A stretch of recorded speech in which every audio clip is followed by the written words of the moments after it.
그렇죠. 지금 수사도 아마 그쪽 방향으로 진행이 되고 있는 것으로 알고 있고, 지금 현재 그 송 시장도 뭐 이르면 이번 주 안에 소환할 수 있다 이런 전망까지 나오고 있는 상황이 아마 지금 그런 큰 틀에서 검찰이 이 사건을 보고 있는데 기인한 것이 아닌가 하는 생각이 듭니다. 지금 누가 봐도 그 당시에 아까 안타깝게 그 당시에 만약에 임동욱 씨가 안 나왔더라면 송 시장이 그 당시에 시장이 될 수 있었다라는 그 한석 한석이 굉장히 중요한 상황 아니겠습니까? 그러다 보니까 지금 그 공공병원, 산정호병원 이야기도 나오고 있고 여러 가지 것들이 선거 직전에 무산되니 어쩐 이 과정에 청와대가 개입했느니 여당이 개입했느니 친문 인사가 개입했느니 여러 사건이 나오고 있는 상황인데 수첩의 내용에 대한 진위 여부에 대해서 여러분들이 말씀하셨지만 예. 굳이 2017년 수첩에 지금 2019년에 이 상황을 대비해서 허위로 적어놨을 거라고 생각할 수는 또 없어요. 그러다 보니까 여러 가지 정황상 저 내용에 대한 진위는 아마 법적인 걸 떠나서 어느 정도 신뢰성은 전 있다고 보는데 그렇게 본다면 지금 검찰의 수사가 수첩으로 더 탄력을 받을 가능성이 커진 거죠. 예.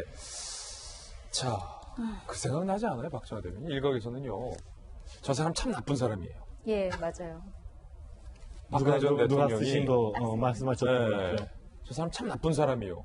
그래서 사실은 그때 당시 그것뿐만 아니라 박 전 대통령도 여러 가지 선거 개입 의혹으로 사실은 유죄의 실형을 지금 받았잖아요. 그 장면을 본 국민들 기억에 용서받을 수 없다, 미워하는 사람들이다. 지금 울산시장 선거 하명수사 논란과 관련해서 쭉 일어나는 거 보면 과거 박근혜 대통령 때 있었던 상황과 굉장히 데자뷰가 많이 되는 것 같은데 저는 궁금한 거는 사실은 대통령 우리 그동안 쭉 여러 적폐 사건 많이 봤는데 다 캐비넷에서 나오고 어디 누구 수첩에서 나오고 그러잖아요. 이런 것들 때문에 사실은 정치권 내에서는 누구의 얘기를 직접적으로 어딘가 기록하는 것도 굉장히 조심스럽거든요. 요즘은 적지 마, 이런 게 유행이라고요. 그러니까 대부분 다 저기 하고요. 그 다음에 청와대에 사실은 대통령을 모시면서 대변인이 있는 이유는 뭐냐면 대통령이 직접적인 말씀을 어떻게 해석하느냐에 대해서 굉장히 오해의 소지가 있기 때문에 대변인을 둬서 대변인을 통해서 얘기를 하는 경우가 많아요. 그런데 특히나 제가 청와대 들어갔을 때 교육받을 때도 그래요. 대통령 말씀 직접적으로 이렇게 어딘가 적는 거에 대해서는 굉장히 조심해라. 그래도 특히나 그걸 밖에 나가 얘기하는 거에 대해서 조심해라 하는데 저렇게 VIP 땡 해서 용서받을 수 없는 이렇게 굉장히 감정이 섞여 있는 혹여나 밖에 나가게 되면 누군가로부터 대통령이 굉장히 오해받을 수 있는 저런 문구를 수첩에 적을 정도면 저는 그 송병기 부시장이 적을 때까지 어느 루트를 통해서 이 자료가 왔는지 잘 모르겠지만 대통령이 직접적으로 했던 말을 누군가 직접적으로 들었거나 아니면 분명하게 여러 번 강조됐던 얘기를 확신에 차서 적어놨던 거 아닌가라는 생각이 들거든요. 그렇다면 지금까지 우리가 쭉 의심을 했던 과연 울산시장 이 하명수사 선거 개입에 몸통이 어디며 그다음에 야당에서 얘기하는 것처럼 대통령이 이제는 말씀하셔야 된다라고 얘기하는 게 어느 정도 일맥상통하는 면도 있지 않나라는 의심을 좀 해봅니다. 자, 아직까지 청와대에서의 이에 관련된 구체적인 해명이나 청와대 메시지는 없는 상황입니다. 청와대 답변이 나오면 저희가 청와대 해명도 소개를 해드릴 텐데, 자, 그런가 하면 김기현 전 시장은 이런 내용을 좀 주장해서 오늘 조간신문에 또 기사화되고 있는데요. 그 내용도 좀 같이 살펴보겠습니다. 자, 바로 이 부분인데 울산 과기원 졸업식이 있었어요. 울산에서는 굉장히 큰 행사 중에 하나인데 작년 2월 12일이에요. 당시 김기현 울산시장 재직 당시였죠. 문재인 대통령이 울산 과기원 졸업식에 참여해서 노무현 전 대통령 때와 또 현재 이르기까지 울산 과기원의 업적을 대통령이 강조를 한 바 있습니다. 자, 여기까지는 좋은데 문제는 자, 청와대가 노골적으로 김기현 시장을 패싱하고 송초로 당시 후보에게 힘을 실어주게 했던 건 아니냐라고 지금 김기현 시장 측이 주장을 하고 있다는 거죠.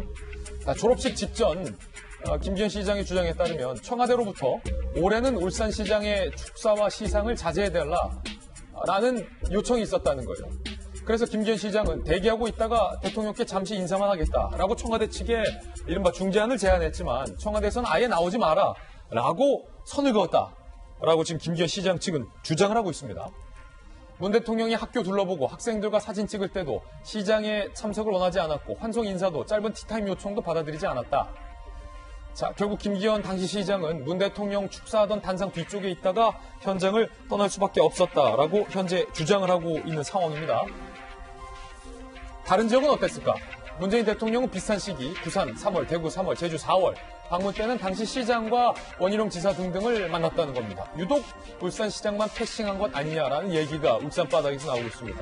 이에 대한 청와대 입장은요. 울산 방문 땐 대통령 일정상 시간의 여력이 없었다. 특정인을 배제한 적 없다라고 반박을 하고 있는 상황입니다. 배우세요.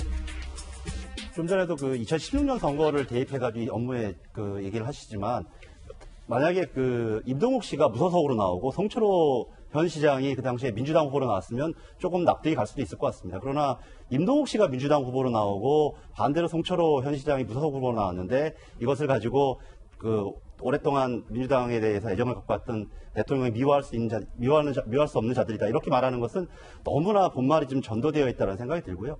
또 두 형제가 오랫동안 민주당에서 헌신해왔다는 것들도 다 알고 있기 때문에 이것은 너무나 좀 일방적인 주장에 불과하다는 생각이 듭니다. 또 이 사건도 마찬가지입니다. 지금 부산이나 대구라든지 얘기하지만 그것도 다 야당 시장이 있었던 곳인데 정말 잘 대통령과 만나서 즐거운 대화를 나눴단 말이죠. 그렇기 때문에 지금은 지금 청와대의 설명 그대로 일정이라든지 여러 개 그런 것도 있지 않겠습니까? 그런 것들을 좀 폭넓게 이해해 줬으면 좋겠다는 생각이 듭니다.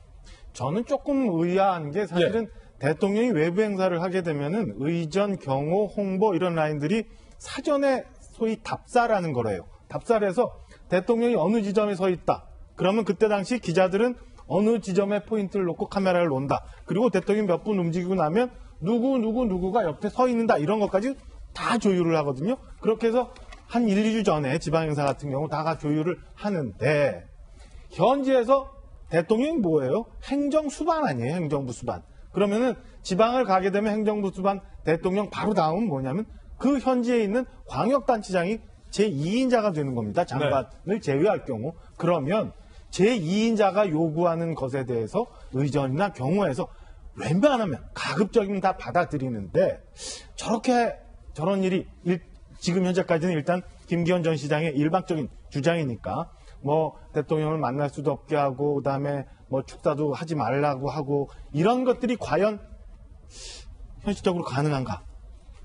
현실적으로 가능합니다. 의전이 충분히 장난을 치려고 한다면. 그러니까 이게 만약에 김기현 전 시장이 주장하는 바대로 저렇게 했다면 저는 청와대의 민정 라인뿐만 아니라 모든 라인이 무언가 송철호 시장을 위해서 그리고 김기현 전 시장의 선거를 방해하기 위해서 종합적으로 총체적으로 움직였을 개연성도 충분히 있는 단초다라는 생각을 좀 해봅니다.